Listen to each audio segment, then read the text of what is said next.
네, 오늘은 다들 아시다시피 다큐라는 주제를 가지고 이번 이벤트를 준비했는데요. 오늘 강연은 아니지만 이 세션을 좀 리드해줄 아티스트이자 아동 문화 디자이너이신 설주 자매께서 간단하게 이제 다큐란 무엇이고 다큐에 무엇을 담고 다큐의 힘, 그리고 크리스천에게 다큐의 의미란 라는 큰 타이틀을 가지고 좀 이야기를 나누고 서로의 생각들을 한번 나눠보려고 합니다. 그러면 기도로 시작해 보도록 하겠습니다. 하나님 아버지, 오늘 저희가 다큐라는 주제를 가지고 이 자리에 모였습니다. 주님, 이 시간 저희들과 함께하여 주시고 서로의 생각을 나누면서 그 안에서 하나님의 생각을 발견할 수 있기를 원합니다. 주님, 이 시간 저희들에게 다큐가 무엇이고 다큐가 하나님을 위해 또 하나님 나라를 위해서 어떻게 사용될 수 있을지 주님께서 가르쳐 주시는 시간이 되기를 바라오며 예수님의 이름, 그리고 오늘 이 세션을 진행해 줄 설주 자매에게도 힘을 주시고 지금 몸이 조금 안 좋은 상태이지만 처음부터 마치는 시간까지 주님 의지하면서 주님께서 이끌어 주시기를 기도합니다. 예수님의 이름으로 기도드렸습니다. 아멘. 네. 설주자매에게 바톤을 넘깁니다. 아, 네. 저희 라운 슈터 소개는 안 하나요, 혜진 자매? 라운 슈터 제가 해요? 제가 할까요? 라운 슈터는 그냥 짧게 설명드리면 세 가지의 공동체가 담긴 건데요. 하나는 교육, 생활, 그리고 신앙 이런 세 가지를 좀 어울러서 공동체를 꾸려나가는 그런 거고 의미적인 부분에서는 다 이제 순 우리말인데요. 라온은 다들 아실 수도 있는데 기쁨이라는 뜻을 가지고 있고 시우터는 공동체라는 의미를 가지고 있습니다. 더 추가적인 내용이 있을까요? 네, 없습니다. 그러면 설주자매께서 시작해 주세요. 네, 화면 공유하겠습니다. 네. 일단은 먼저 다큐의 의미에 대해서 이제 저와 함께 오늘 이야기 나누겠는데 세션 방식은 함께 질문하고 모든 참가자가 다 대답할 수 있도록 이제 그렇게 구성이 되어 있고요. 저와 같은 경우에는 이제 아동 문화 디자이너가 되게 궁금하다고 하셨는데 대학원 때 이제 차일드 컬처 디자인을 이제 공부를 했었고 그 전공을 공부하면서 아동에 대한 관심을 사실 이제 대학생 때부터 지금까지 쭉 이렇게 있었어요. 왜냐면 제가 매년 대학생 때부터 인도에 있는 불가촉점인 아이들에게 매년 갔었거든요. 그러면서 이제 다큐멘터리의 감독의 꿈을 가지게 된 거는 이제 한 1, 2년 전이고 그래서 이제 그렇게 지금 뭐 짧게나마 배운 것들로 여러분들에게 알려드리는 게 뭔가 좀 부끄럽긴 하지만 그래도 이 시간 통해서 그냥 하나님 영광 받으시길 바라면서 다큐에 대한 이야기를 해보겠습니다. 여러분, 다큐란 무엇인가요? 다큐 하면 떠오르는 단어들을 일단 먼저 나눠봤으면 좋겠는데 이제 순서대로 제가 이제 한번 여쭤볼게요. 그래서 네, 민지 자매 다큐 하면 떠오르는 단어들이 있나요? 자유롭게 이렇게 얘기해 주셔도 괜찮아요. 뭐 사회적인 거, 환경 어. 이런 거가 많이 생각나요. 그리고 필재 형제는 뭐가 떠오르나요? 저는 팩트. 팩트? 유진 자매는 진짜 리얼한 삶? 리얼? 혜진 뭔가 이제 그냥 있는 그 자체를 기록하는 의미? 기록하다. 그리고 성함이 다 뭐지? 제가 오늘 처음 뵈가지고 경영자매라고 하면 될까요? 아니면은 네, 괜찮아요. 예. 네. 저는 다큐 하니까 이야기, 스토리텔링이 이야기. 떠오르는데요. 네. 네, 맞아요. 다큐에 대한 거를 이야기를 하면은 보통 이제 진짜 실제 이야기를 찍는다, 이야기를 한다. 이렇게 영화 조금 더 무거운데요. 설주자매 이게 조금 지금 끊기고 있어요. 그래서 화면이 지금 멈추고 소리가 잘 안 들리네요. 소리 공유해야 되는 거 아니에요? 이거는 제가 인터넷 문제인 것 같아요. 네, 잠시만요. 네, 네, 제가 엄마 방에서 하겠습니다. 네, 어머, 불이 나왔네. 잠시. 잠시만요. 죄송해요. 네, 괜찮습니다. 잠시 네, 여기 잘 들리나요? 인터넷이 지금까진 괜찮은 것 같아요. 여기는 좀 터지죠, 그래도. 네, 이제 됩니다. 네. 좋아요. 그래서 다큐멘터리의 사전적 의미에 대해서 이제 같이 먼저 알아보는 시간을 가질 건데, 이제 어원은 이제 문서 증서를 뜻하는 라틴어 이제 다큐멘툼이라고 이제 기록이라는 뜻으로 쓰이고, 여러분들이 정말 잘 알고 있는 것 같아요. 기록한다. 그리고 허구가 아닌 현실의 실제 사건이나 경험을 재현하는 데 중점을 두고 있고, 그것을 극적으로 구성한 결과물로서 이제 보통 이제 방송 프로그램, 영화, 소설 등이 다큐멘터리에 포함이 되고요. 이제 문학에서는 이제 기록 문학과 같은 뜻이며, 그리고 본질적으로는 이제 어떤 사실, 팩트를 위해 쓰여진다는 점에서 이제 픽션과 구분이 된다고 해요. 그래서 다큐멘터리에 대해서 이제 사람들이 되게 모르는 게 있다면은 이제 다큐멘터리가 정말 사실일 것 같지만은 왜곡이 없다고 믿지만은 다큐멘터리도 감독에 의해서 내용이 다 바뀌어요. 주관적인 해석을 이제 최소한으로 감독의 표현 의지를 적절히 두 가지 기로에서 이제 하는데 굉장히 해석이 많이 들어간 다큐도 있고 해석이 많이 들어가지 않은 다큐도 있어요. 그래서 이제 문제를 제기하고 문제를 해결하고 이제 무엇이 도움이 될지는 결국은 저희들한테 저희 모두한테 이제 돌아가는 거예요. 그래서 다큐멘터리를 보고 아 이건 사실이야 이러는데 생각보다 사실이 아닌 것들, 가공된 것들도 굉장히 많답니다. 그래서 그런 것들도 그래서 꼭 이제 다큐멘터리 상영회는 꼭 감독과의 시간이 굉장히 긴 편이야. 딴 영화보다 보통 1시간 정도 하거든요. 다큐멘터리 감독님들이 좀 시간이 많기도 하고 실제로 다른 감독님들보다.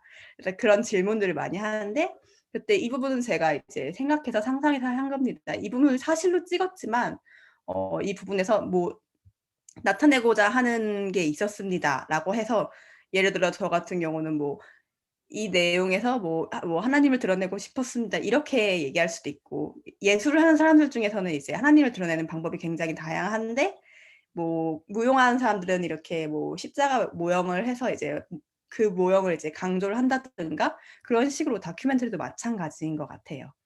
그래서 무엇을 담아야 하는지 이제 이야기하기 전에 제가 만들었던 다큐의 그냥 짧은 단편인데 초입부를 제가 이제 보여드리려고 해요. 네. 그래서 보이시나요? 네. 네. 네. 소리 공유부터 해야 되죠, 이거. 네, 소리 공유. 항상 줌이 아직도 공유 누르고 거기 이제 화면 누를 때 왼쪽 아래 코너에 소리 공유 틱하면 되는데. 화면 공유 누르고 네. 화면 공유 한 번 더 누르고 소리 공유. 네네 맞아요.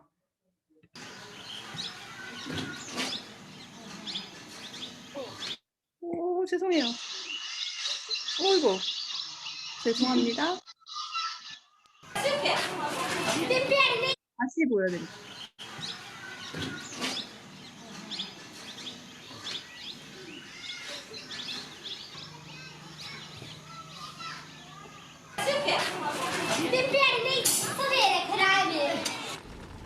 (2013년 1월) 찬드르반 마을에 처음 가게 되었다.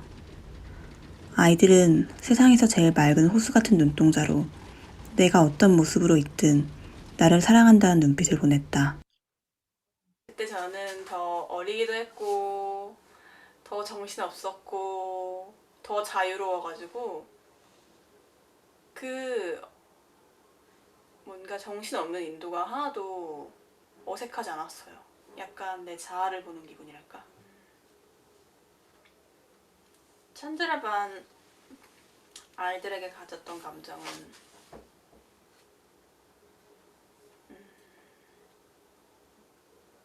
나와 다르지 않구나 라는 감정.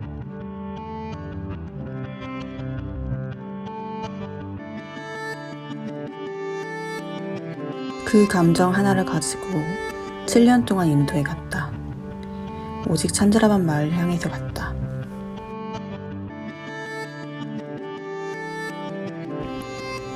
사실 나는 어렸을 때 굉장히 내성적인 성격이었고 더불어 할머니의 과잉보호로 인해 누구와 함께 놀아본 경험이 없었다. 7살까지의 대부분의 시간은 혼자 노는 데 시간을 보냈다. 그렇게 성장해온 나와 다르게 찬드라반 아이들은 모든 것을 놀이로 만들었다. 물 웅덩이에 돌을 던지고 돌풀이와 쓰레기가 넘쳐나는 곳들을 맨발로 뛰어다니며 모든 곳을 놀이터로 만드는 엄청난 능력을 가지고 있었다.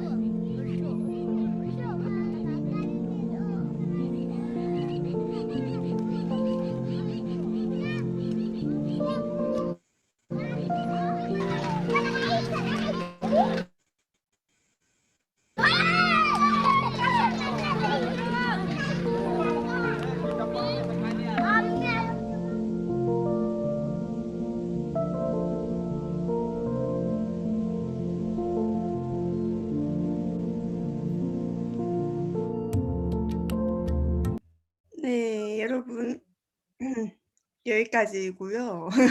일단 도입부만 이제 보여줬고 제가 이런 다큐를 찍었다는 거를 알려드리려고 했고 이건 한 15분의 단편으로 만든 거였고 그래서 이제 이 다큐에 무엇을 담아야 하는가라고 질문했을 때 저는 사실 이제 뭐 내가 담아야 하는 생각도 중요하지만 저보다 먼저 간 그런 선배들이 있잖아요. 그래서 그런 되게 다큐 감독들의 예시를 되게 많이 찾아보는 편인데 그래서 아녜스 바르다라는 굉장히 유명한 다큐멘터리 감독이 있어요. 프랑스에 여성 다큐멘터리 감독으로 이제 여성으로서는 거의 처음으로 영화 감독이라고 할 수 있을 정도로 유명하고 목소리가 들리시나요? 네, 잘 들려요. 다행이에요. 네. 근데 여기서 이제 저희가 다큐는 진짜를 의미해요. 거리에 나가 진짜 사람들을 만나야 하고 주제에 대해 그들이 느끼는 바를 표현할 수 있도록 해줘야 하죠라고 이제 하는 거예요. 사실 다큐멘터리가 이제 막 대본을 쓴다고 되는 것도 아니고 그 즉시 그 장면들을 그냥 촬영하는 거예요. 그래서 그들과의 라포 형성이 가장 중요한 것 같아요. 예를 들어 다큐멘터리를 찍는다 이러면은 저 같은 경우는 인도 찬드라반 마을 아이들이었겠죠. 근데 그거를 이제 보통은 뭐 인물 얼굴이 나오면 서약도 하고 뭐 관계도 이제 맺고 뭐 이렇게 하는데 그런 관계들 속에서 가장 중요한 건 사실 라포 형성이에요. 그들과 얼마나 내가 잘 소통하고 있느냐, 그들이 정말 내 마음을 온전히 아느냐라고 해가지고 그래서 저는 다큐에 무엇을 담아야 할지 올해도 약간 되게 많이 고민 중인데 그 중에 하나가 약간 조혼에 대해서 다루려고 해요. 그냥 그것도 사실 다큐로 만들 생각은 없었는데 우연찮게 이제 조혼에 대해서 인터뷰를 하는 게 찍힌 거예요. 그 친구가 하나가 찍어줬고 그 조혼에 대한 이야기가 한 10분 정도 이제 촬영이 되었어요. 그래서 이 계기로 진짜 내가 세상에 전하고 싶은 거는 어쩌면은 이런 거겠다. 세상을 좀 바꾸려면은 이보다 강력한 게 없지 않을까라고 해서 이제 그 느끼는 바를 표현할 수 있도록 또 약간 도전하고 준비하고 있습니다. 그래서 다큐의 힘을 이야기할 텐데 이제 알고 있는 다큐를 함께 이야기해보면 좋을 것 같아요. 되게 인상 깊었던 다큐멘터리, 영화도 괜찮고 아니면 시리즈도 괜찮고 인간극장도 괜찮아요. 그래서 한 분 한 분씩 얘기 한 명씩 다 해줬으면 좋겠는데 듣고 싶거든요. 되게. 그러면 저부터 한번 먼저 해볼까요? 네. 저는 그렇게 다큐를 많이 보는 사람은 아닌데, 이제 기독교 다큐라고 해서 되게 엄청 유명한 게 있었어요. 한 2019년인가 18년에 나왔던 걸로 기억을 하는데 이제 이관희 집사라고 이제 암에 걸려서 이제 부부가 암에 걸려서 이제 그 과정을 담은 다큐멘터리였어요. 그래서 약간 죽음에 대한 그거를 이제 담은 다큐였는데 교회 오빠라고 해서 최근 저도 한 1년 전, 2년 전에 그거를 보고 되게 감명을 되게 많이 받았던 것 같아요. 왜냐하면 진짜 있는 그대로를 찍었기 때문에 저로서도 뭔가 죽음에 대해서 좀 고민하고 또 어떠한 답을 얻고 싶었을 때, 아, 진짜 이걸 산 사람의 이야기를 통해서 거기서 전달되는 메시지가 되게 강하잖아요. 그래서 되게 인상 깊게 보았던 기억이 납니다. 네, 너무 멋지네요. 그 다음 또 누구? 네, 저 할게요. 저 같은 경우는, 저도 부분적으로 봤어요. 그 교회 오빠를. 근데 최근에 이제 인간극장을 보게 되었는데, 이제 근데 더 이렇게 눈여겨보게 되었던 거는 그 장소가 여기 저희가 살고 있는 근처인, 진도에서 촬영된 다큐였어요. 그래서 크리스찬 다큐는 아니었지만, 그냥 생활적인 부분들을 이렇게 담는 그런 것들을 봤을 때 예전에 같았으면은 아, 저런 걸 왜 봐 했을 텐데 뭔가 이제 저도 이제 그런 관심사가 생기고 하다 보니까 아, 저렇게 농촌에서 그리고 저런 진도라는 그런 아일랜드에서 이 바나나 농장을 이렇게 꾸려나가는 가정이 있구나 하고 청년들도 이곳에 내려와서 농사를 짓는 게 그냥 우리가 듣는 이야기가 아니라 정말 그렇게 일어나고 있구나 하면서 뭔가 청년 농부 이러한 이야기가 더 되게 솔깃하게 다가와서 최근에 되게 재미있게 봤던 다큐였습니다.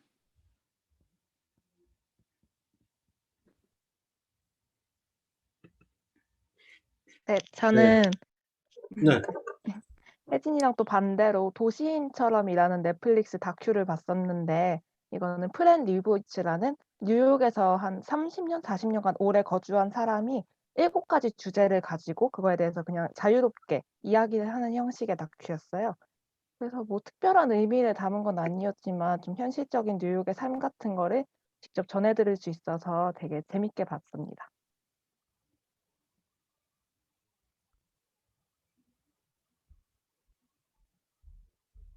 어, 저는 그 두 개가 있어요. 떠오르는 게. 두 개 얘기해도 될까요? 네. 하나는 제가 치매니까 잘 부탁합니다라는 그 일본 다큐인데 그 책을 읽고 나서 너무 많이 울었어요. 그래가지고 그 책을 통해서 다큐 그거를 유튜브에서 봤고 그래가지고 이제 거기 나오는 사람들이 어떻게 생겼는지를 보니까 더 막 그 생생하게 느껴지더라고요. 근데 거기에서 가장 명언을 한 게 간병은 부모가 해줄 수 있는 마지막 육아다 하면서 그 딸이 결국 엄마의 치매로 인해서 굉장히 처음에 힘들어했지만 아버지와의 관계도 회복되고 가정이 더 좋아지고 또 세상적으로 다큐를 통해서 유명한 감독이 되고 했던 그 이야기인데 제가 감동을 받아가지고 그래서 이거를 제 카페에다가 글까지 썼습니다. 그래서 이 자리를 빌어서 그 강민지 자매가 추천을 해준 걸로 알고 있어요. 그래서 참 좋은 책을 추천해줘서 고맙다고 이야기하고 싶고 또 하나는 그 설주 자매가 한 왜 조혼에 대한 유태인의 그 영화 그리고 로마인가요? 그, 그리고 베를린에서?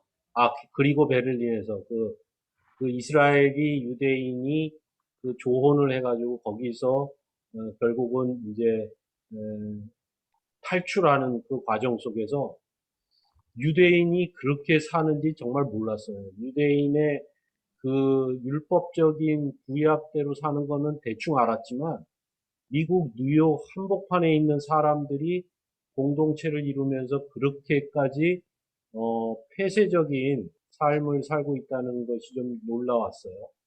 그래서 그런 새로운 사실을 통해서 참 바뀌지 않는 부분도 많고 내가 모르는 사실도 너무나 세상에 많이 있구나.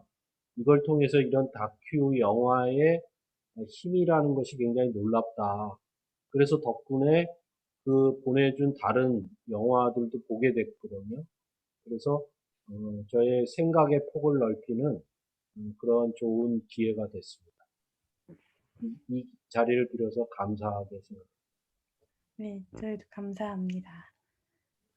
경영자매. 네, 경영자매도 얘기하겠습니다. 피터 선배님께서 말씀하셨기 때문에 경영자매도 얘기를 하면 저는 그 요새 왜 젠더 이슈가 굉장히 많이 나오잖아요. 그래서 우연한 기회에 그 나의 은밀한 자유라는 다큐멘터리 그리고 그 블로그 그런 것들 자료를 좀 접하게 됐어요.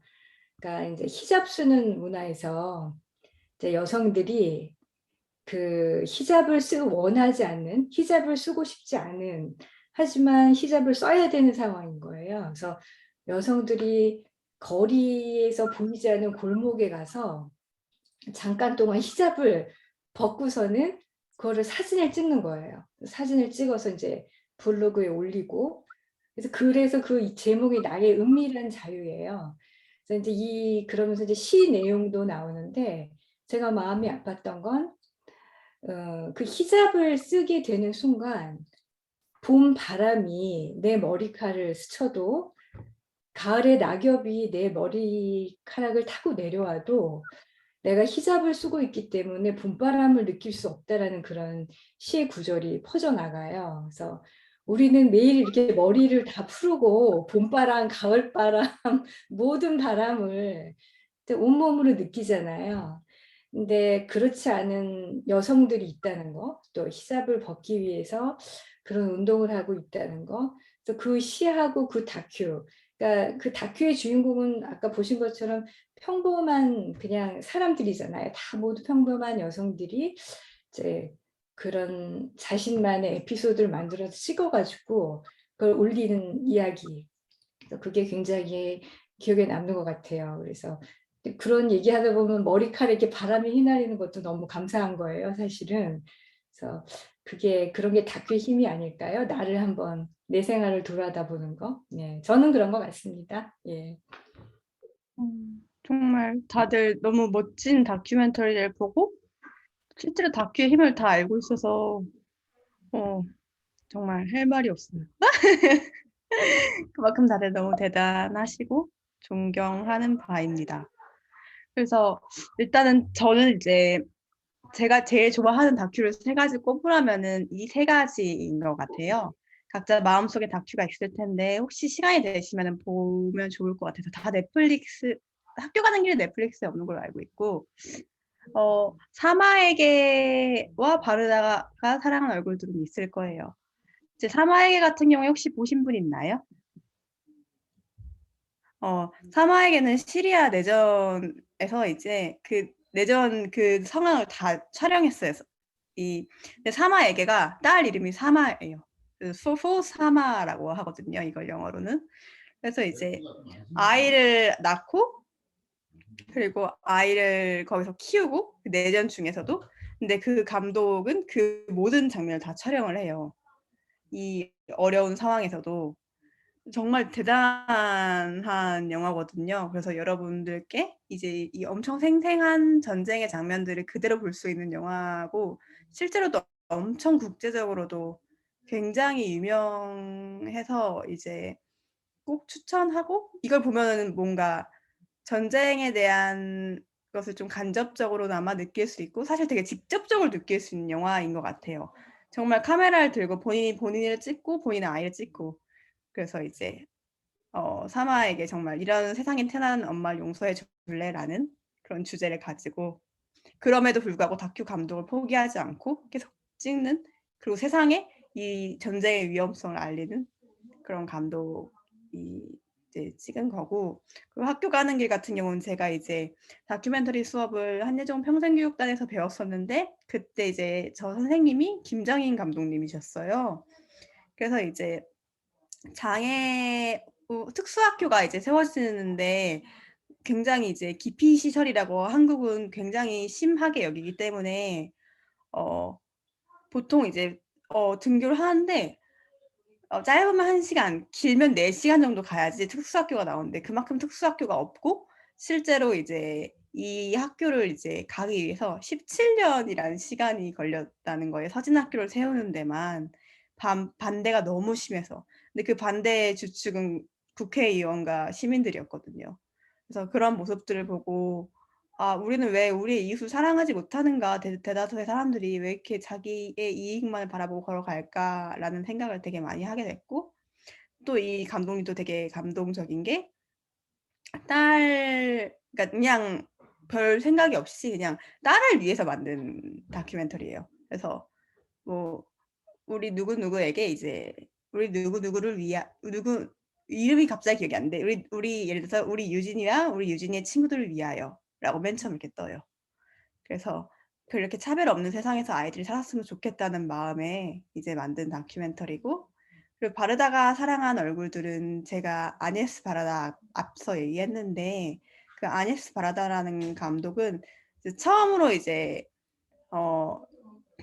뭔가 영화 감독으로서 여성을 영화 감독으로서 처음으로서 발을 내딛기도 했고 굉장히 편견 없이 세상을 바라봐요. 그래서 이제 계획도 없고 그냥 내가 찍고 사랑하는 모든 것들이 다큐야라고 생각하는 그런 굉장히 즉흥적인 예술가인데 옆에 보이는 이제 JR이라는 되게 유명한 프랑스의 인플루언서인데 33살이에요. 근데 아녜스 바라다는 여기서 88세거든요. 근데 둘이 친구가 돼서 그냥 이제 여행을 떠나요, 같이. 프랑스 전역을. 여행을 떠나는데 그 사람들의 이야기를 듣고 그 얼굴들을 사진 찍어서 그 얼굴들 도시에 이제 뭐 벽지로 전시를 해요. 사진들을 가지고. 그런 과정들을 이제 찍는데 그냥 이게 감동적인 거는 되게 '내가 88세 때는 뭐 하고 있을까? 이러한 열정을 가지고 살고 싶다.'라는 마음이 들어서 아녜스 바라다는 제 하나의 또 다큐멘터리로서 롤모델이기도 하고 이래서 '이거를 꼭 봤으면 좋겠다 여러분들이.'라는 생각이 들었습니다. 그래서 이제 다큐하는 마음이라는 책이 있어요. 그래서 '다큐하는 마음에 어떤 마음을 가져야 할까?'라고 했을 때 이 부분을 함께 읽어보면 너무 좋을 것 같아서 어 한번 유진이가 한번 읽어 주겠어요? 네. 어떤 사랑은 증명을 통해서만 구체화되고 힘을 얻는다. 만일 그 사랑이 한 사람을 향한 것이 아니라 공동체나 환경, 지금은 사라지고 없는 역사적 시간에 대한 것이라면, 그래서 그 사랑이 이해이고 공감이고 연대라면 그것은 분명히 증명되어야 한다. 다큐멘터리는 그 사랑을 포기하지 않음으로 증명한다. 한순간도 놓치지 않는 집요한 시선, 어떤 상황에서도 물러서지 않는 용기, 결코 잊지 않겠다는 다짐으로 말이다. 비록 촬영된 시간은 전부가 아니며 편집되어 보여지는 시간은 더욱 짧은 순간일지라도 다큐멘터리는 그것과 함께 머문다. 함께 머무르는 것이야말로 가장 큰 용기이고 응원이고 사랑이기 때문이다. 그렇게 머무르는 시간 동안 새겨진 현장의 바람, 목소리, 눈물은 다큐멘터리 영화라는 몸을 얻어 관객들을 만나는 순간 저마다의 이야기로 다시 피어난다. 이것이 다큐멘터리가 가진 힘이고 사랑이다. 네. 너무 감사합니다. 읽어 주셔서. 네. 저는 이 포기하지 않음과 뭐 집요한 시선, 용기, 사랑 이 모든 것들이 너무나 굉장히 뭔가 다큐멘터리라는 게 되게 생각보다 남들이 관심을 가지지 않는 것들에 대해서 관심을 가지는 분들이 보통 감독일 경우가 굉장히 많거든요.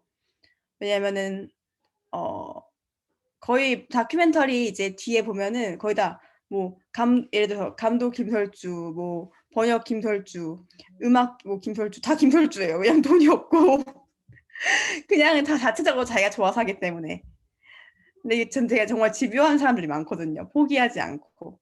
그래서 이 과정들 가운데 사실 저는 뭐 장편은 찍어본 적 없지만 장편을 찍으려면 보통 3년에서 5년, 더 길게는 10년까지 찍는 분들이 있는데 그건 사랑이 없으면은 하기 굉장히 힘들겠다라는 생각이 들었어요. 그래서 크리스천에게 다큐의 의미란이라는 생각이 들면서 사실 저는 이제 유진 혜진과 이제 매일 같이 이제 묵상을 하는데 어제 같이 나눴던 묵상이 가장 먼저 떠올랐어요. 그래서 자기 육체를 위해 심는 사람은 그 육체에서 썩어질 것을 거두고 성령님을 위해 심는 사람은 성령님에게서 영원한 생명을 거둘 것입니다. 선한 일을 하다가 낙심하지 마십시다. 포기하지 않는다면 반드시 거둘 때가 올 것입니다. 갈라디아서 6장 8절에서 9절. 이 부분이 굉장히 많이 떠올랐는데 아까 다큐멘터리도 포기하지 않음에 있다고 했잖아요. 사실 뭔가 다큐멘터리에 관심이 있고 그런 사람들이 있으면은 가장 중요한 거는 포기하지 않는 거인 것 같아요. 왜냐하면 다큐멘터리가 저희의 삶을 보장해 주진 않거든요, 겉으로 보기에는.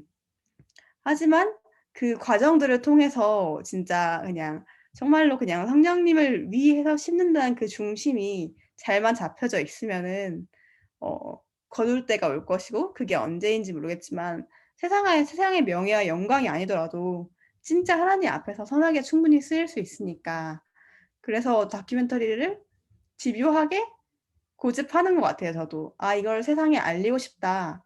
그냥 각자의 선한 방법이 있잖아요. 하나님을 알리고 싶은 방법도 있고. 그래서 저한테는 이게 하나의 도구이고, 그래서 여러분들도 만약에 다큐멘터리를 잘 모르셨던 분이나 아니면 보고 그냥 느꼈던 분들, 아니면 처음 시작하고 싶은 분들, 모두 다 엄청 많이 응원하니까 언제든지 혹시라도 궁금하게 생기면은 저한테 말씀해 주시고 오늘은 다큐멘터리 세션을 이렇게 짧게 마치겠습니다. 저희 편하게 이제 대화하면서 나눠요. 네, 감사합니다. 네, 지금은 그럼 자유롭게 혹시 질문이 있거나 또 이야기를 들으면서 또 떠올랐던 생각이나 하는 공유하고 싶은 것들이 있으면 지금 이 시간에 자유롭게 한번 나눠보면 좋을 것 같아요. 그 설주 자매께서 그 조언에 대해서 하신다 그랬잖아요. 이번 새로운 다큐. 근데 이제 그 제가 듣기로는 이제 인도 여자아이들 대상으로 이제 기록하는 걸로 알고 있는데 그렇게 되면 지금 원래 그 전에 찍었던 걸로 이제 활용을 하시는 건지 아니면 이제 지금 뭐 따로 기획을 하고 계신 건지 좀 궁금해요. 네, 이제 한 4월부터 다시 기획을 시작을 해야 될 것 같고 찍었던 것도 결국 우연에 의해서 찍은 거잖아요. 조언을 찍으려고 찍은 게 아니거든요. 혜진 자매가 영상을 굉장히 잘하고 영상을 좋아하는 걸로 알고 있는데 내가 만든 무수한 필름들 속에서 우연히 발견한 게 그게 주제가 될 수 있거든요. 우연히 보니까 이 주제가 있는 거예요. 12살 아이가 결혼을 하고 싶지 않다고 그렇게 그 가족과 제가 대화하는 모습이 있는 거예요. 그리고 또 그 아이의 꿈을 막 이야기하는 장면이 있는 거예요. 실제로 영상에. 근데 제가 다큐를 하고 싶어서 찍은 건 아니었거든요. 그래서 그게 있으니까 이걸 활용해야지 있으면은. 그리고 저는 그 아이를 굉장히 사랑해서 5살 때부터 막 써가지고 그 아이가 정말 결혼하지 않았으면 좋겠어가지고 사실 할아버지랑 결혼한 거 너무 끔찍하거든요. 그래서 그 마음에 직접적으로 내가 인도 가서 막 쏴잡아 말릴 수는 없고 뭐 할 수 있는 게 없으니까 힘이 없으니까 그러면은 이런 아이들 전체를 두고 할 수 있는 방법들을 좀 찾는 것 같아요. 이 방법이었고. 감사합니다.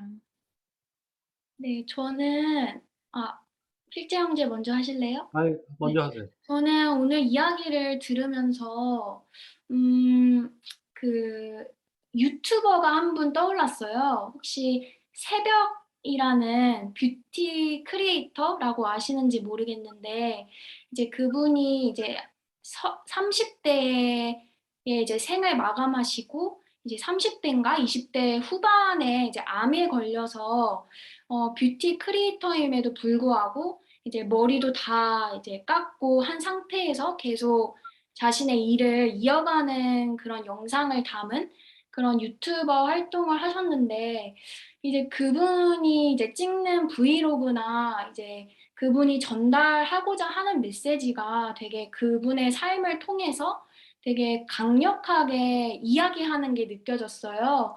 그래서 저는 이렇게 팬은 아니었고, 그냥 유튜브에 잠깐 뜨거나 하면은 그냥, 아, 이렇게 뭐 강연도 하셨구나, 이 정도만 아는 정도였는데, 뭔가 그분이 전달하려고 했던 것이 이제 암이어도 내가 생을 마감해야 하는 순간에 와도 나는 끝까지 포기하지 않고 내가 사랑하는 일을 끝까지 하다가 사랑하는 사람을 사랑하면서 이제 죽음을 맞이할 것이다라고 하는 그런 메시지가 저한테는 개인적으로 들렸던 것 같아요.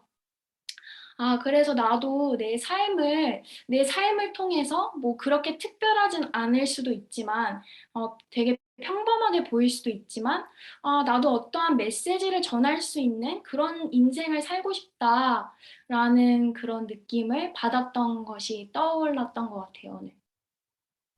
멋져요.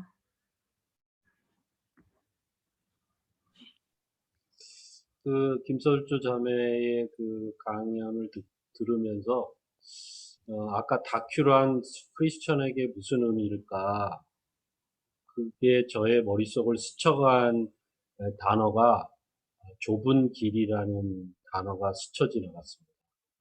왜냐하면은 다큐는 이게 돈을 벌려고 하는 건 아니잖아요. 그러니까 그런 헐리우드 영화처럼 많은 군중한테 인기를 얻고자 하는 그런 영화라든가 목적이 그거는 사실은 어떤 흥행이라는 것이 있는데 다큐는 흥행을 목적으로 하기보다는 그 자기가 갖고 있는 생각과 그 사실을 전달하는 거잖아요. 그래서 그 뭔가를 이 메시지를 좀 많은 사람이 아니더라도 하여튼 알아주길 바라는 그런 심정.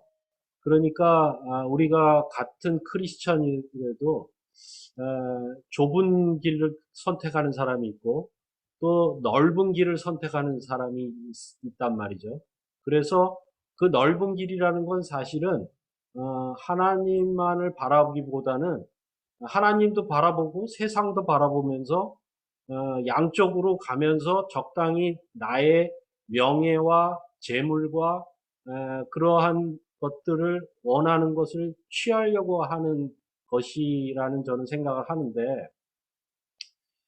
사실은 제가 2016년에 이제 싱가포르에서 귀국을 했을 때 그런 뭐 좁은 길을 간다는 생각보다는 제가 받은 은혜가 너무 고마워서 그거를 다른 사람에게도 이렇게 전달하고 싶은 그런 마음이 그냥 저절로 들은 거예요. 그래서 이제 공동체 생활이라는 게 굉장히 중요하다. 그래서 그 사도행전의 초대교회라는 것이 바로 예수님의 제자들이 예수님의 뜻대로 살려고 하는 모습이기 때문에 그것을 나도 한번 쫓아가고 싶다는 생각을 하면서 이제 공동체를 한국에 있는 공동체를 탐방을 했고 또 외국에 있는 공동체까지 이제 다니면서 그 실체를 본 거죠. 보면서 그때 이런 것들은 다큐를 좀 찍으면 좋을 텐데 왜냐하면 대부분의 공동체가 이렇게 오픈하기보다는 약간 클로즈되어 있어요. 왜냐하면은 그것을 자기들의 그 정체성을 지키려고 하더라고요. 외부에서 자꾸 들어오거나 뭐 하면 정체성이 흔들리게 되고 사람들이 이제 흔들린다는 생각을 하니까.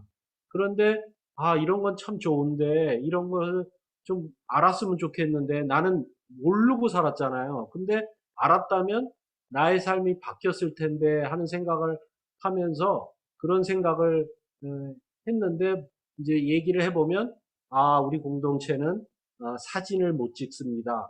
심지어는 그 핸드폰도 못 쓰게 해요. 근데 리더들만 써요. 그것도 아이러니하죠. 하여튼 그러한 가운데 제가 가장 그런 다큐를 찍고 싶어 하는 공동체가 하나 있었어요. 근데 이제 그러고 나서 2018년에 이 라운시오터를 오픈했죠. 그냥 뭐 아주 적은 수에 의해서 시작을 했어요.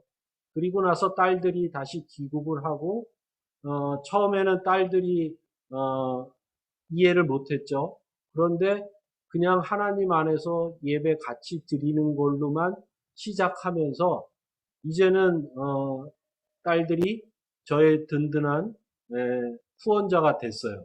그래서 여기 혜진 자매가 있지만 그 라운시우터가 이제 성장하고 이 건립되는 과정을 다큐로 찍겠다고 한 거예요.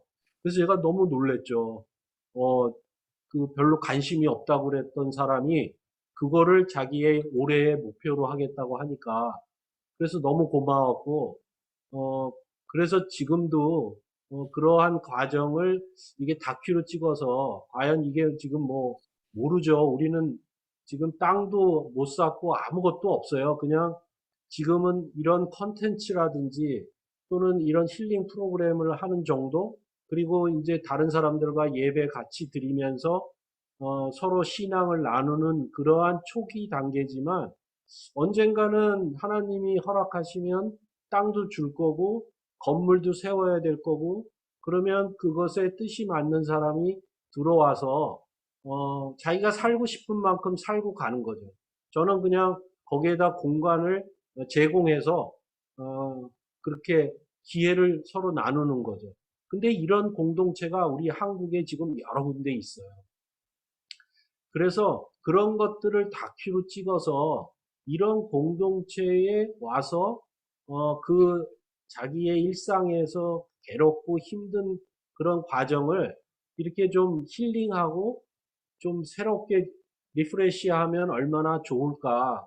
돌아가서 다시 힘을 얻고 언젠가는 또 돌아오고 또 그 자기의 아이들을 또 데려오고 이런 아름다운 대물림이 되면 참 좋겠다 하고 그것을 계속 찍어서 하나의 기록 영화로 남기면 그것이 외국에 있는 사람도 볼 수 있고 그래서 그러한 문화가 형성되면 언젠가는 이러한 공동체의 삶이라는 것이 가족에만 혈육에만 국한된 공동체가 아니라 생각과 가치관이 유사한 사람들끼리 함께 모여서 서로 기쁘고 즐겁게 하나님의 영광을 위해 사는 것이 그것이 어쩌면 크리스찬의 삶이 되지 않는가 그런 다큐가 이렇게 나왔으면 좋겠다 하는 생각을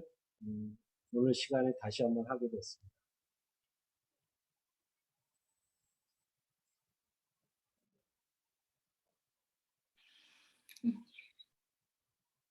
또 다른 분도 짧게라도 오늘의 느낌점을 공유해 주시면 좋을 것 같아요.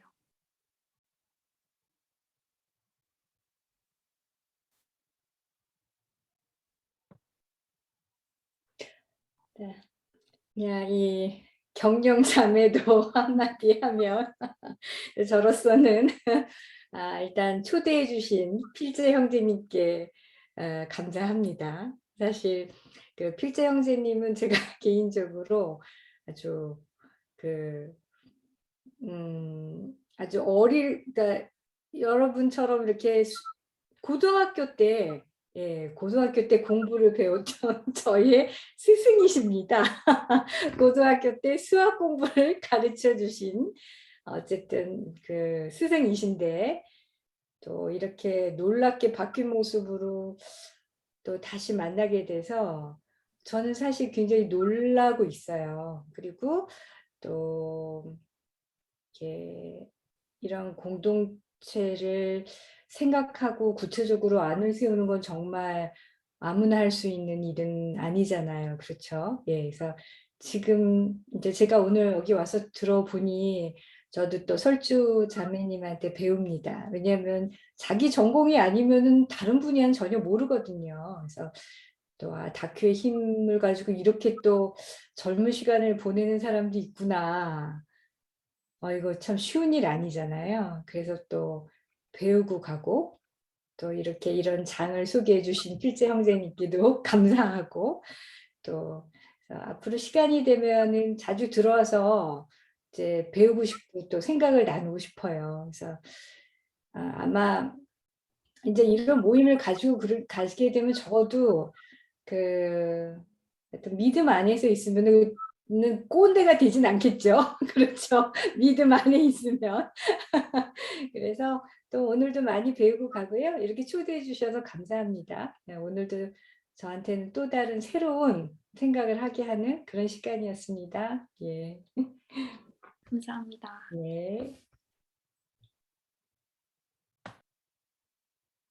마지막으로 저도 한마디 하면 저도 사실 다큐에 대해서 잘 알지도 않았고 그렇게 관심이 있는 분야는 아니었는데 오늘 이렇게 설주 자매 강연을 통해서 다큐가 가진 힘이나 앞으로 다큐에 관심을 가져야 하는 이유 같은 것들을 좀 느끼게 된 것 같아요. 그래서 앞으로도 혜진 자매랑 설주 자매가 만들 다큐가 또 어떻게 나오고 세상에 어떤 영향을 끼칠지도 기대가 됩니다. 네, 맞습니다. 또 그 이렇게 유진 자매가 뭐 준비했다고 하지 않았어요? 저는 딱히 준비한 건 없고, 그냥 이제 혹시 설주 자매가 이제 오늘 사실 컨디션이 많이 안 좋아가지고, 이제 백업 플랜을 좀 짜야 했어가지고, 아까 전에 처음에 제가 나눴던 그 다큐, 그 교회 오빠에 대해서 만약에 나눌 수 있는 시간이 있으면은, 이제 잠깐 트레일러랑 이제 그 영상 한 부분을 이제 준비를 했긴 했는데, 혹시 관심이 있으실까요? 혹시 보신 분 있나요? 교회 오빠? 없나요? 그러면은 지금 짧게 한번 그러면 트레일러는 생략하고 그 한 부분만 한번 공유해 보도록 하겠습니다.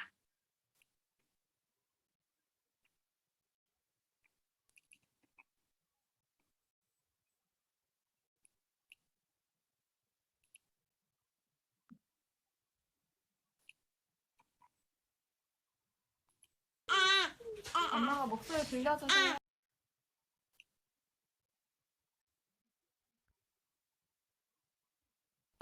이거 주산 들어가니까.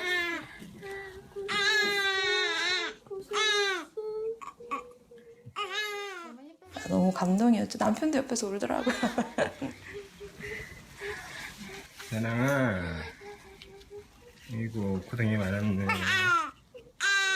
출산을 하고 2주 동안 제가 산후조리원에 있었거든요. 그 산후조리원에서 나오는 날 네, 그때 이제 남편한테 전화가 왔어요. 그래서 배가 엄청 아팠대요. 배가 상자가 끊어지는 느낌이 나면서 아파서 내시경을 해보니까 암처럼 보이는 게 있는데 아니 웬 암?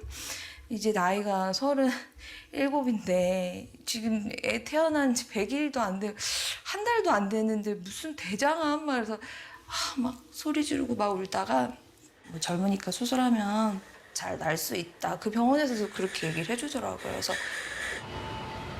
어쨌든 수술 당일날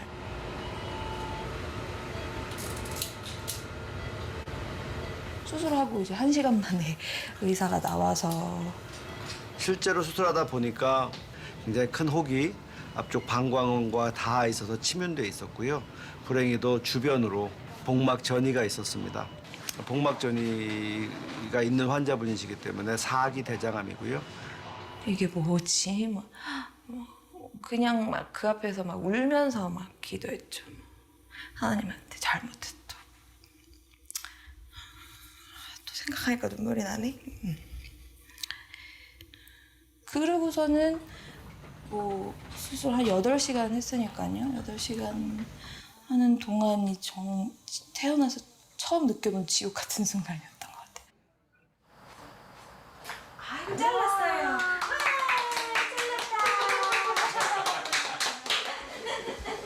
또 이걸로 해봐. 이걸로 해봐. 아이고 잘하네. 지금 기분이 너무 좋은 거야. 소연아 이거 먹을게. 맛있게 먹겠습니다.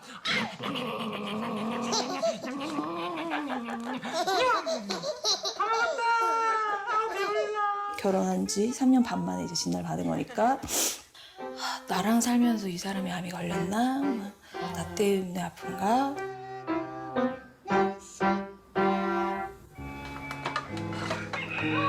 귀여워. 햇님이 나왔어. 그 상황에서 안 있는 사람은 없으니까 누가 누구를 이렇게 보살핀다라고 할 수 있게 배려한 그런 상황이 못 됐어요. 다 죽을 맛이었으니까. 달린 데 있어요.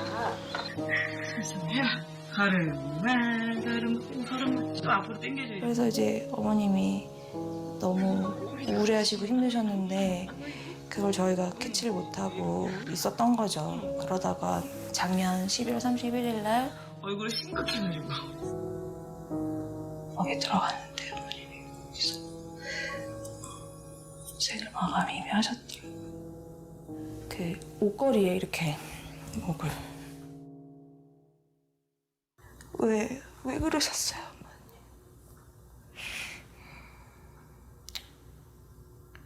어머니? 너무 죄송하더라고요. 어머님이 그렇게 했는데 그걸 몰라서.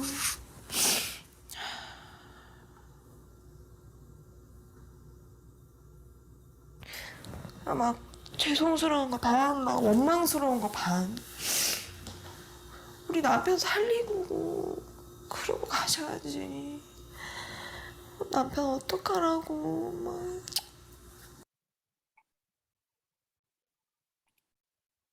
네, 여기까지. 네, 약간 이런 다큐는 좀 되게 인터뷰 형식으로 이렇게 또 진행하는 거를 찍으면서 또 그 상황에 이제 아마 4년에 거쳐서 찍은 거라고 하더라고요. 그래서 되게 장기적으로 찍은 다큐였던 것 같아요. 그래서 혹시 시간이 되시면 또 관심이 있으시면 따로 개인적으로 봐도 좋은 다큐인 것 같습니다. 이거를 보면서 우리가 이제 죽음이라는 거를 생각하지 않을 수 없잖아요. 근데 저도 뭐 사실은 50이 되기 전에는 죽음이라는 거를 거의 생각 안 하고 살죠. 근데 이제 한번 크게 아파 보면 죽음이 내 앞에 와 있구나 하는 생각을 하게 되더라고요.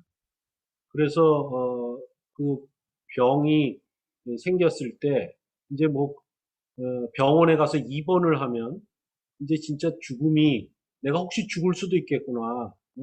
의사가 뭐 수술하다가 잘못하면 그럴 수 있잖아요. 그럴 때 이제 하나님을 더 찾게 되잖아요. 찾는데 뭐 다 완쾌되고 괜찮으면 또 옛날로 돌아가는 게 보통 사람의 모습인데, 근데 이제 이 사람의 지금 그러한 것들을 보면서 저 시간이 얼마나 힘들었을까. 우리는 지금 다행히도 그런 것들을 지금 넘어섰다고 하지만 사실은 또 우리 몸 안에 어떠한 병이 지금 있는지 그거를 우리가 다 몰라요. 그리고 신체 검사, 그 건강검진 해도 안 나타나는 경우가 많잖아요. 그 췌장암 같은 경우는 거의 증상이 없대요. 그러다가 나중에 딱 가보면 그냥 사기가 된대요. 이 사람이 걸린 대장암도 그런 거래요. 대장암도 증상이 별로 안 나타나고 거의 피가 날 때쯤 돼서 가서 보면 그게 한 3, 4기 된다는 거예요. 그러니까 암 중에 거의 증상이 안 나타나는 암들이 그게 진짜 무서운 암이에요. 근데 제가 지금 요즘에 이제 한 달 전부터 그 죽음학이라는 게 있더라고요. 놀랐어요. 학문에도 죽음학이 있어요. 그래서 죽음에 대해서 연구하고 그것을 가르치는 그 교수들이 있더라고요. 그래서 이제 그거에 대한 걸 우연하게 발견해서 그 관련된 책자하고 유튜브 자료들을 이렇게 보게 됐는데, 우리가 그냥 성경에서 부분적으로 천국이라고 지옥이라고 얘기하는 거를 아주 생생하게 기록한 책이 있어요. 근데 그 스베덴 볼이라는 사람인데 250년 전에 스웨덴에서 그런 신학자로서 이렇게 하다가 그 하나님의 어떤 영을 받아갖고 천국과 지옥을 그 사람이 수시로 들락날락하는 그런 것을 얻었고 그걸로 자기가 그걸 기록한 거예요. 책을 썼어요. 그래서 이제 그걸 읽었는데 상당 부분 성경에서 얘기하고 있는 부분을 이야기하고 있어요. 근데 한 또 나머지 한 20%는 좀 그렇지 않은 애매모호한 부분이 있어요. 그것 때문에 이제 많은 사람들이 논란이 있어요. 그 사람이 약간 그런 교주 같은 그런 모습이 보인다. 그런데 이 사람을 추앙하는 사람들은 또 이 사람을 믿고 그 스웨덴 그 교회를 만들었어요. 그래서 그게 지금 독일에서 유지가 되고 있는데 제가 뭐 그거에 대해서는 저는 관심이 없고 중요한 거는 그 사람이 본 천국은 천국과 지옥인데 딱 죽으면은 그 중간계에 간대요. 중간계에 가서 천국으로 가고 지옥으로 가는 그 심판이 그 생명책이라는 데에 적혀 있고 그걸로 너는 이런 게 있으니까 천국 간다, 지옥 간다는 게 이제 그 천사들에 의해서 심판이 이루어지는데 근데 너무 놀라운 게 자기의 그 모든 게 다 적혀 있다는 거예요. 그래서 어떤 사람 하나 악인이 근데 그래서 너 지옥 가야 돼 이러니까 내가 뭘 잘못했는데요? 나 잘못한 거 있으면 얘기해봐요 이런 거야. 그러니까 책을 딱 펼치니까 너 몇 월 며칠 날 어떤 사람 돈 뺏었지 그리고 너 성추행했지 뭐 이거를 다 알고 있다는 거예요. 그러니까 말을 못하게 된 거죠. 그런데 지옥에도 3단계가 있는데 가장 그 나쁜 짓을 한 사람들이 제일 끝에 층에 가고 그 다음 2층, 그 다음 층 이렇게 돼 있고 천국에도 그렇게 단계가 있다는 거예요. 근데 그 천국의 단계에서 예를 들어 1층에 있는 사람이 2층에 있는 사람을 만날 수 없대요. 같은 천국이라도 같은 천국이 아니라는 거예요. 그래서 그 사람이 그, 그 잠깐의 시간 동안에 잠깐 만날 수 있대요. 그 가족이라면 그 같은 천국에 있을 때 잠깐 보는데 그 잠깐 사이에 바로 사라지게 된다. 근데 천국에 있는 사람은 그 사람이 사는 동안에 가장 젊었을 때 가장 빛이 났을 때의 모습으로 살아간대요. 악한 사람은 가장 흉한 얼굴로 변해갖고 지옥에서 있는데 근데 중요한 거는 자기가 그런 얼굴이라는 걸 모른대요. 다른 사람만 보면 저 사람 얼굴이 썩었다는 걸 본다는 거죠. 그래서 지옥에 사는 사람은 그냥 자기가 이 세상에서 사는 정도로 계속 사는 것만을 느낀다는 거예요.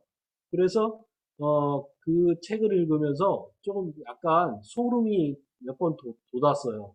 정말 이런 곳이라면 우리가 지금의 이 삶이라는 것에 너무 얽매여 갖고 내가 여기서 반드시 뭐 어떻게 돼야 돼? 내가 죽기 전에 뭘 해야 돼? 이럴 필요가 없다는 생각이 들었어요. 왜냐하면 그 나머지 삶은 영생이래요. 천국 한번 가면 그 생으로 계속 산다는 거예요. 그 젊은 가장 아름다운 얼굴로. 지옥 가면 가장 악한 얼굴로 평생 살게 된다는 거예요. 그러니까 여기에서 100살 살았다고 그게 만족할 것이 아무것도 없다는 생각이 들고요. 그래서 우리가 이런 죽음에 대한 거를 한번 생각해보고 만약에 내가 가야 할 곳이 그렇게 천국이고 영생하는 길이라면 내가 지금 이승에서 사는 생활은 어떤 축구 경기의 전반전도 안 되는 거죠. 그죠? 한 15분 뛰는 건가? 그런데 막 15분 동안 이기려고 막 아둥바둥 해봐야 나머지 45분, 70분이 남아있는 생은 딴 곳에서 산다면 아마 내가 살아야 될 이 이승의 삶이 다르게 보여줄 수 있다. 그렇다면 그러한 것들이 다큐에 담아지고 다른 사람에게 전달되고 알려지면 어떻게 사람들의 생활이 변할까 그 생각을 오늘 해보게 됐습니다. 네, 이상입니다. 저희는 아빠가 이 죽음에 대한 관심을 가지면서 정말 많은 책을 읽었거든요.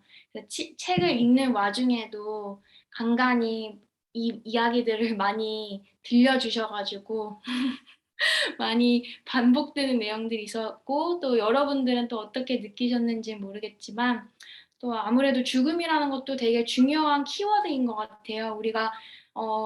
우리가 정하지도 않게 태어나서 죽음도 우리가 정할 수가 없는 거잖아요. 그래서 우리도 죽음을 잘 준비하는 생을 살아야 하지 않을까 하면서 이렇게 우리 오늘 다큐의 모임 시간을 여기서 마무리하면 어떨까 싶습니다.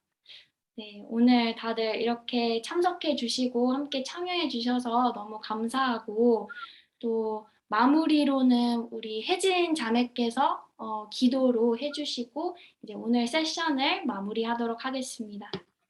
네. 하나님 아버지, 또 저희가 이렇게 다큐라는 소재를 갖고 함께 나누는 시간을 가졌습니다.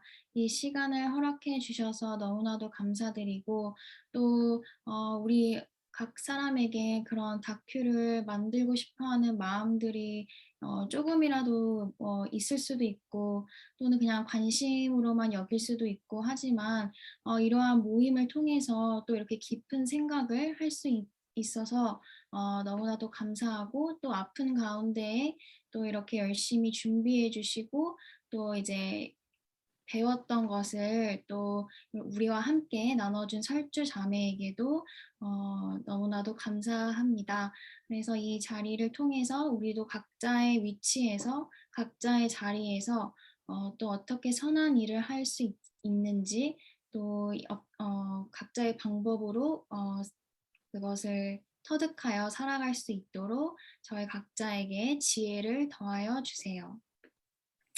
감사드리며 이 모든 말씀 예수님의 이름으로 기도드렸습니다. 아멘.